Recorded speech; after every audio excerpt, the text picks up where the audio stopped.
सोनल 1.5 तासांपासून हॉलमध्ये सोफ्यावर बसलेल्या आपल्या नवऱ्याला समजावण्याचा प्रयत्न करत होती. तेव्हा सोनलच्या डोळ्यात अश्रूच्या धारा वाहत होत्या. ती आपल्या नवऱ्याला म्हणत होती की माझ्याकडून एवढी मोठी पण चूक झालेली नाही. तुम्ही असे अबोला धरून बसला आहात.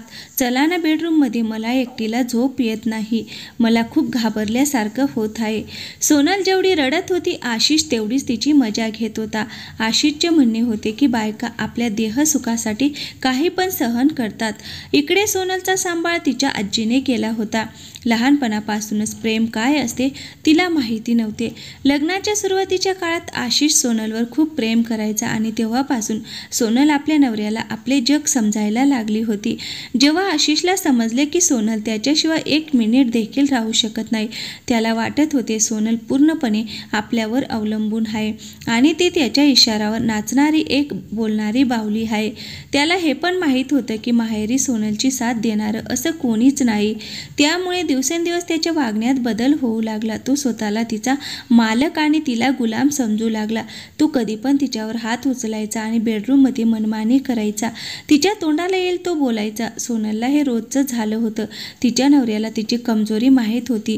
तो तिची जिरवण्यासाठी छोट्या छोट्या गोष्टीवरून नाराज होऊन हॉलमध्ये जाऊन झोपायचा. सोनल हातापाया पडून आपल्या नवऱ्याची समजूत काढायची, जसं काय ती त्याची गुलाम होती. नंतर तो तिला उठून बेडरूममध्ये घेऊन जायचा आणि नेहमीच तिच्यावर अत्याचार करायचा. सोनलला वाटत होते की ती बेडरूममधलं कर्तव्य निभावून आपल्या नवऱ्याच्या हृदयात जागा मिळवेल, त्याचे प्रेम मिळवेल. या उलट आशिषला वाटत होते ही शरीर सुखासाठी माझ्या पुढे पुढे करते. रोज असंच घडत होतं आणि सोनल यालाच आपलं नशीब समजून आपल्या दुःखात अश्रू गाळत होती. आपला पत्नी धर्म निभावण्याचा प्रयत्न करत होती. माहेरी सुद्धा तिचे सुखदुःख वाटून घ्यायला कोणीच नव्हते. फक्त घराजवळ राहणारी नेहा वहिनी तिचं सुखदुःख समजावून घेत होती. सोनलने आजपर्यंत कोणाला काहीच सांगितले नव्हते की तिचा नवरा तिच्यावर हात उचलतो. जेव्हा नेहा तिच्या चेहऱ्यावर मारल्याची वळ बघते आणि सोनलला त्याबाबत विचारतो, तेव्हा ती भिंतीला टक्कर झाल्याचे कारण सांगून वेळ निभावून नेत होती. पण नेहा काही लहान मुलगी नव्हती. तिला पण चांगलंच माहिती होतं की हे निशाण कसले आहेत. एकदा असं 2 दिवसांपासून पडत होता, पण आशिषचा आकाशी रंगाचा शर्ट सुकला नाही. जेव्हा आशिष कामावर जायला तयार होऊ लागला तेव्हा तो आपला आकाशी शर्ट शोधू लागला. तेव्हा सोनल दबक्या आवाजात म्हणाली, तुमचा शर्ट अजून सुकलेला नाही.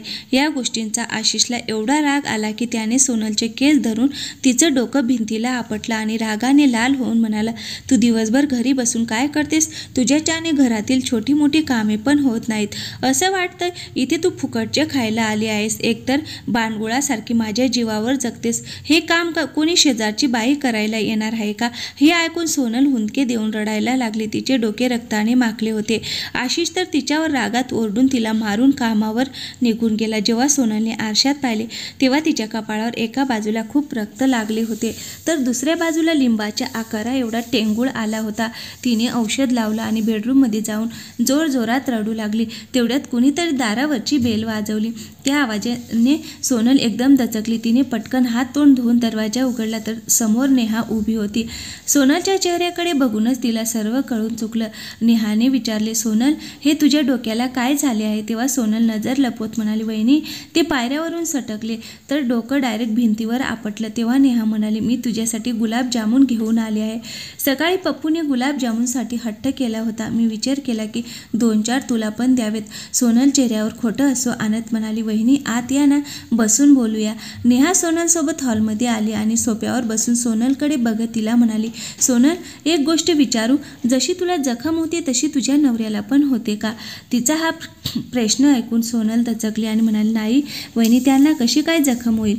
तेव्हा नेहा मिश्किलपणे हसून म्हणाली, माहीत आहे, अशा जखमा फक्त बायकांनाच होतात, कारण आपल्याला ह्या जखमा सहन करायची सवय झालेली असते. आपल्याला असं वाटतं की हे दुःख सहन करणंच आपलं नशीब आहे. तसं पण स्त्रीला सहनशक्तीची मूर्ती म्हटले जाते.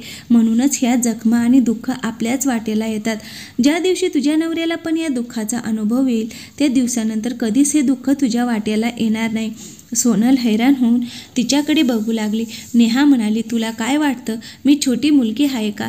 तुझ्या घरातून येणारा ओरडण्याचा आवाज, तुझ्या नवऱ्याचा राग, या सगळ्या गोष्टी मला चांगल्याच परिचित आहेत. जोपर्यंत तू आपलं दुःख घसरण्याचं आणि पडण्याचं कारण सांगून लपवशील तोपर्यंत हे दुःख तुला उपहाराच्या स्वरूपात मिळत राहील. तुला स्वतःसाठी स्वतःचा आवाज उठवावा लागेल. सोनल मन मोकळेपणाने रडू लागली. तिने नेहाजवळ आपलं दुःख व्यक्त केले. नेहाने तिला आपल्या गळ्याशी लावलं. तिचं दुःख ऐकून नेहाच्या पण डोळ्यात पाणी आलं. ती तिच्या डोक्यावरून हळवारपणे हात फिरवत म्हणाली, सोनल, तुझ्याच अश्रूंना तुझी ताकद बनव. आजकाल कायदा महिलांच्या बाजूने आहे आणि पुढच्या वेळेस त्यांनी तुझ्यावर हात उचलला तर तू पण त्यांची एक चांगलीच कानाखाली मार आणि त्याला त्याची लायकी दाखवून दे. तो तुझ्या हातचं बनवलेलं खाऊन ताकद मिळवतो आणि तीच ताकद तुला मारण्यासाठी वापरतो. शेवटी तू पण दाखव, तुझ्या मनगटात ताकद आहे. नेहाचे हे बोलणे ऐकून सोनलच्या मनात एक नवीन उमेद जागी झाली. तिने विचार केला, असं मार खाऊन जगण्यापेक्षा एकदाच काय तो निर्णय झाला पाहिजे. आता सोनल त्याला धडा शिकवण्यासाठी कंबर कसून तयार झाली होती. तिने दुपारी तिच्या आवडीचे जेवण बनवले आणि पोटभर जेवली. नंतर आरामशीर बेडवर जाऊन झोपली. संध्याकाळी आशिष जेव्हा कामावरून घरी आला तेव्हा त्याने गुपचूप आपली सर्व कामे आटपली. परंतु आशिष भांडण्यासाठी काहीतरी निमित्त शोधत होता. शेवटी रात्री जेवणाच्या वेळी त्याला संधी मिळाली. जेवताना त्याने जेवणाचं ताट खाली फेकून दिलं आणि म्हणू लागला, ही काय कडक चपाती बनवली आहेस तू? मी एवढं कमावतो पण मला इथे नीट जेवायला पण मिळत नाही. सोनल शांत आवाजात म्हणाली, हे बघा, असं जेवणाचं ताट खाली टाकणे चांगली गोष्ट नाही. तेव्हा आशिषने सणकण एक तिच्या कानाखाली दिली आणि म्हणाला, नालायक, मला उलट उत्तर द्यायची तुझी हिंमतच कशी झाली? सोनल पण त्याच्या एका कानाखाली देत म्हणाली, मी फक्त बोलत होते, पण तुला माझ्यावर हात उचलण्याची हिंमत कशी काय झाली? तिच्या झापडीने आशिष गडबडला आणि म्हणाला, तुझं डोकं तर ठीक आहे ना? तू तुझ्या नवऱ्यावर कसं काय हात उचलू शकतेस? पण तो एवढा स्तब्ध झाला होता की परत पुढे होऊन तिच्यावर हात उचलण्याची त्याची हिंमत झाली नाही. सोनल त्याला झिडकारत म्हणाली, बघ, मी काय तुझी गुलाम नाही जी दिवसभर तुझी कामं करून रात्री तुझा मार खाऊ. आणि असंही आजचं हे शेवटचं होतं. जर पुन्हा कधीही माझ्यावर हात उचलण्याची हिंमत केली तर लगेच मी पोलिसांकडे जाऊन हा व्हिडिओ दाखवेन आणि तू लगेच जेलची हवा खायला जाशील. म्हणून आजपासून तू माझ्यावर हात उचलणार नाहीस आणि माझ्यावर अत्याचार पण करणार नाहीस. आशिष रागाने लाल होऊन तिला म्हणाला, तू जर असे केले तर माझे तुझ्यावर कधीच प्रेम राहणार नाही. सोनल रागाने म्हणाली, पण मला असं प्रेम नकोच आहे ज्या प्रेमाचा रस्ता मला नेहमी टोमणेने मार खाऊन पार करावा लागतो. एवढं बोलून ती रागाने आपल्या रूममध्ये निघून गेली आणि तिने आतून रूमचा दरवाजा बंद केला. आज सोनल आशिषच्या मागे पुढे फिरत नव्हती, त्याला समजावण्याचा प्रयत्न करत बसले नव्हते आणि आशिषसाठी हे सर्व एकदम धक्कादायक होता. तो सुन्न झाला होता. शेवटी सोनलमध्ये एवढा बदल कसा काय झाला? परंतु आज सोनलने आशिष विरुद्ध आवाज उठवून हे दाखवून दिलं होतं की ती मार खाणारी, गप्प बसणारी कोणी बाहुली नाही. तिला पण आपल्या अधिकाराची जाण आहे. त्या दिवसापासून आशिषने तिच्याबरोबर बोलणे बंद केले होते. तो तिच्यासोबत जास्त वेळ न घालवता तिच्यापासून दूर दूर राहत होता. सोनलला पण त्याच्याकडून कोणत्याच अपेक्षा राहिल्या नव्हत्या. त्यामुळे ती पण शांतपणे आपलं जीवन जगत होती. परंतु हळूहळू आशिषला ते प्रेमाने भरलेले क्षण आठवू लागले. जेव्हा सोनल त्याची खूप काळजी घेत होती, त्याच्यावर प्रेमाचा वर्षाव करत होती. आशिषने हळूहळू मात्र सोनलसोबत रोजच्या गोष्टी बोलायला सुरुवात केली. आशिषला आता हे कळून चुकलं होतं की जीवनात जर सुखी समाधानी राहायचं असेल तर आपल्या साथीदारासोबत चांगले संबंध ठेवणे किती गरजेचं आहे. जे आपल्या जीवनसाथीला रडून किंवा तिला मारून कधीही सुख समृद्धीचे दार उघडत नाही. म्हणून आपल्या स्वभावात बदल करून आशिष सोनलसोबत चांगला वागू लागला, तिची काळजी घेऊ लागला आणि आशिषच्या या बदललेल्या वागण्यामुळे सोनल खूप खुश झाली होती. तिला आपल्याच नवऱ्याला त्याच्या चुकीची जाणीव करून द्यायला खूप वेळ वाट पाहावी लागली. परंतु आज तिची तपस्या संपली होती.